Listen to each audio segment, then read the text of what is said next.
This is The Death of a Stag by Benjamin West, also known as Alexander III of Scotland, rescued from the fury of a stag by the intrepidity of Colin Fitzgerald.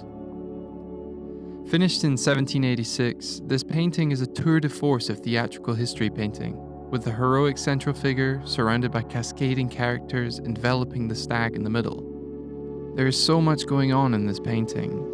One contemporary writer stated the artwork was a confusion of so many things bursting at once upon the eye. But within this chaos, there are moments of clarity. Before I elaborate on that, it's important to mention the sheer scale of this painting. It's one of the largest in the National Gallery of Scotland, and it really draws you in when you're there. Just by looking at it, so many things leap out at you at once. The stag struggling in the middle, the figure on the left, reminiscent of the Archangel Michael smiting down a foe, the balance of the darkness and the light, and especially its swirling composition. The painting takes place near Donnan in rural Scotland, as pointed out by this castle in the background. The painting's narrative is that King Alexander was on a hunting expedition and was then charged at by a stag who knocked him to the ground. At which point, Colin Fitzgerald, the Irish migrant and heroic warrior, rescues the king, who in turn granted him the lands of Kintail, and famously allowed Fitzgerald to use the stag as his clan crest. This would later become the Mackenzie family. Fitzgerald is therefore the alleged ancestor of the patron of this painting, Francis Humberston Mackenzie, a naval officer. Fitzgerald is clearly the protagonist of this story. His peer, King Alexander, is seen subdued, but he is crucially not depicted as weak.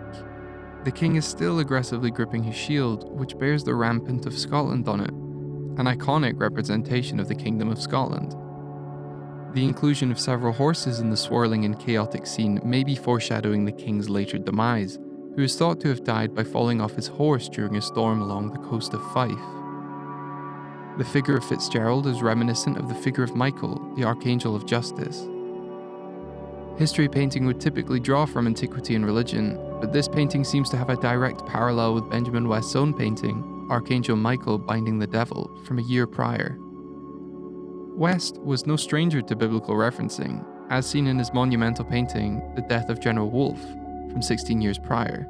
Here, it is easy to see the connotation of Christ's death. West also appears to be heavily inspired by Peter Paul Rubens, more specifically The Wolf and the Fox Hunt from 1616. The two share the same overpowering ferocity of man and animal. Benjamin West, a renowned American painter, was not familiar with Scotland, however. It is not clear by any accounts if Benjamin West had ever even been to the country. It is therefore more likely that West was drawing from other sketches and direct instruction by the commissioner of the painting. This leads me on to, in my opinion, the most fascinating character surrounding this painting, the patron himself, Francis Humberston Mackenzie. Mackenzie seemingly had an affinity towards nationalistic representations of Scotland, but he also loyally served the British Army. In 1725, a mere 25 years before Mackenzie was born, his family home was destroyed by the British for aiding and abetting members of the Scottish Rebellion. Art historians have labelled Francis Mackenzie as both liberal and conservative. It is difficult to say, therefore, whether this painting is solely an example of pure British or Scottish sentiment. After all, why would a military commander with ties to the Scottish Rebellion choose to commemorate a king who was defiant to the very country he served? Is he even commemorating the king, or just his family history? Personally, I think that this painting is not so easily summarised as suggested by many. It warrants so much more analysis, it nevertheless is a truly remarkable piece of art.